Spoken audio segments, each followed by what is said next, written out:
guys, welcome back to another recap of Married at First Sight Australia Season 9 Episode 16. And boy, this particular episode where we got brides going head to head, relationships hitting breaking points, and that dinner party was definitely explosive. Not only leading off the fact of this whole thing with Jess and Daniel and her up pretty much cussing over the phone talking about him.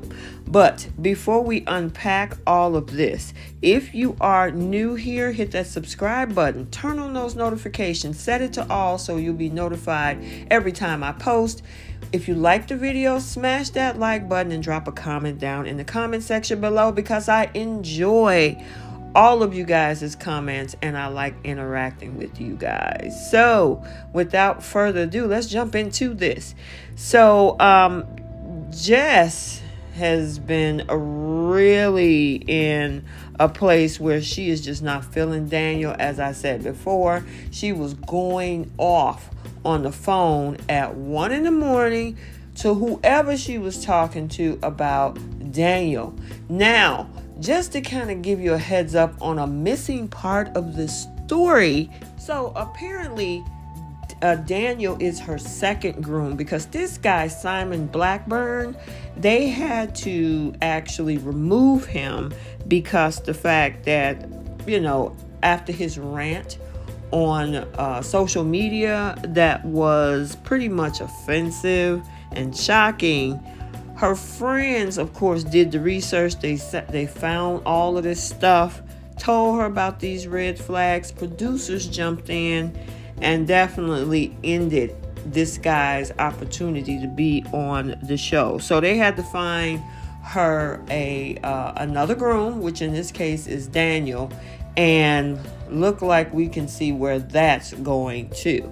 But if you want to check out that particular article, and the video is in that article as well, go ahead and I will leave the link. Go ahead and check it out, because I'm going to leave the link in the comment section or in the description box below. So after that whole thing yesterday, when Carolina was talking about how basically his money makes Dion looks better with women, that whole conversation was crazy. But they did wake up, you know, the next morning before the dinner party, and Dion's spirits is just high as ever, as usual. We see him pretty much having a latte. We see Dion cleaning, packing suitcases, and, you know, well, getting her the latte, actually. And was talking about happy wife, happy life. Okay, what about happy house, happy spouse, or happy spouse, happy house, whatever. But he's pretty much chilled. She's chilled, and you know, Carolina was just watching him do his thing as he take care of her. But that's gonna get interesting a little bit later with Carolina. But let's talk about this pre-dinner party. And we see everybody's getting ready for the party. I mean, we see Al is just so happy, loving everything about Sam.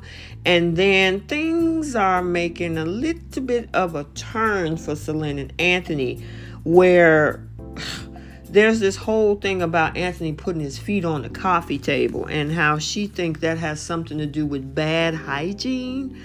Okay. And then he tells her, "You're overreacting." Celine is like, "I'm not overreacting." And she said everything, including breathing, annoys her about him. And it just seems like Anthony can't win.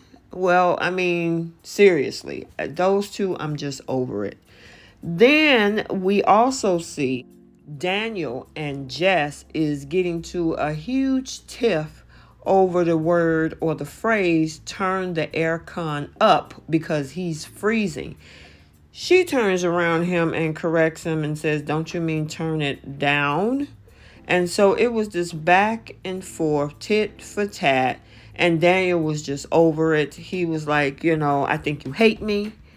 And I feel like we're going in there as enemies, to be honest." And Jess was like, "Okay, These two are over before it began, and it gets worse at this party. So let's talk about this cocktail party. So we see the couples are now coming into the cocktail party. Selena and Cody came in first, Domenica and Jack, and then Selena and Anthony.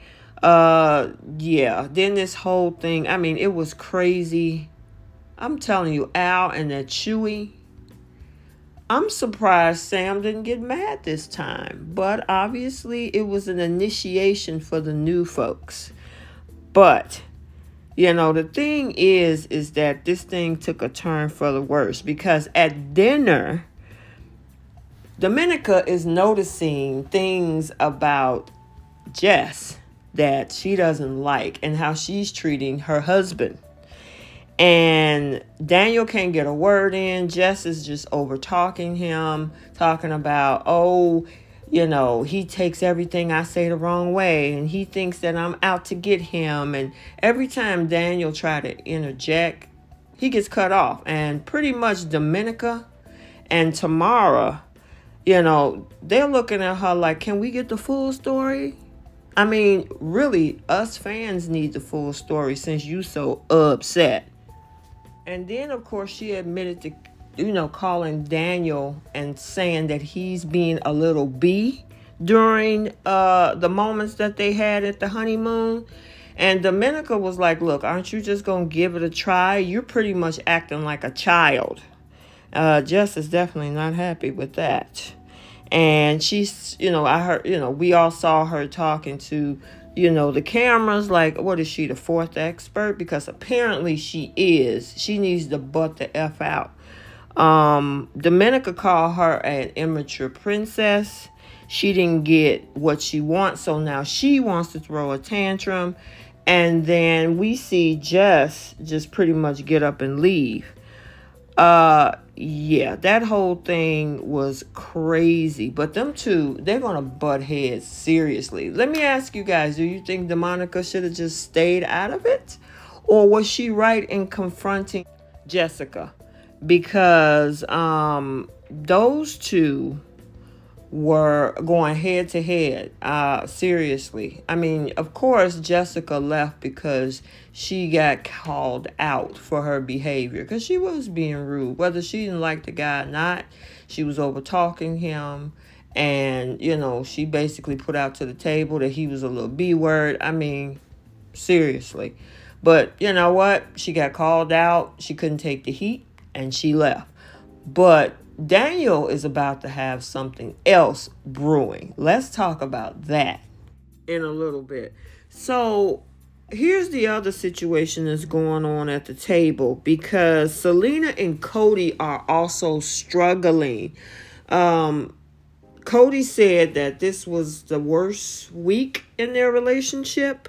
And he said, you know, I pretty much don't know how I can give Selena what she needs in terms of affection and additional attention, because it's against his nature. And said that I don't know how we're going to get past this. I want to, I'm hoping to learn, but that's pretty much his concern. And that is something very painful for, of course, Selena to hear. I mean, especially after she had just slept with that dude. She pretty much say, yeah, you voice what you want to say. It's not a nice thing to say or think, is what she said. But it did bring Selena to tears. And, of course, she's crying. Cody's just sitting there drinking water. Everybody else is pretty much trying to console her, and he's pretty much just detached. And, the expert said that pretty much Cody needs to do better. Well, you know what? Sometimes when your initial reaction is that you're not into somebody, maybe that should have been the end game instead of trying to do this, and now he's backing out. Then Celine and Anthony is having issues again. And then they get loud at the table. And Anthony is confiding in Selena. And then she turns around watching him do that, meaning Celine, saying that he's sitting over there like his SHIT don't stink. And she was like, and it does stink. And I'm like, okay. And she was like, I don't understand. And of course, Anthony is like, look, I'm giving you too much and I'm getting nothing back. And she like, what you giving me? What you doing? And he's like, I'm giving coffees, I'm ordering you dinners. And then she turned around and said, excuse me, you've been running down to McDonald's in the rain and then you sent me the receipt. And I'm like, oh, Lord, here we go. They should have said leave when they had the opportunity. I mean, it just get even more chaotic, saying that, Anthony told her that she don't have a compatibility for a relationship, and that shut her down real quick.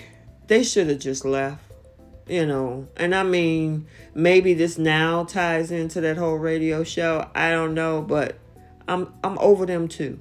Go home. So, as I stated earlier, back to Mr. Daniel. We see him all up in the corner having a little conversation with Carolina. And they're both, I would say Carolina is revealing that there's not really a lot of attraction there in her relationship with Dion. Carolina's over there telling Daniel that she wanted somebody that was tall, who liked to work out. Dion never goes to the gym, but he does walk, but he don't go to the gym. And then, Carolina asked Daniel, so, if you had to point out somebody or a girl here who's more of your type, who would you say? And this gives Daniel the license to point his finger at Carolina. And she's like, oh, don't tell my husband, Daniel was like, you know what? I'm looking in this room and some of these matches in here are very interesting. And the thing is, she's trying to console him, talking about, you know what? I know it can be really tough. So if you need someone to talk to, I'm here for that. You can always come to me. And I'm like, would you look at them too? Y'all trying to do a wife swap real quick. Because obviously that whole thing with Jess and Daniel is just over before it began. And Carolina, no matter how tall he is standing on his money, she is definitely not interested. So let me know what you think about Carolina and Daniel possibly swapping spouses and becoming a couple themselves. Do you think they would be a match or no? So I hope you enjoyed this video. Like, comment, and subscribe, and we will see you in the next one. Bye.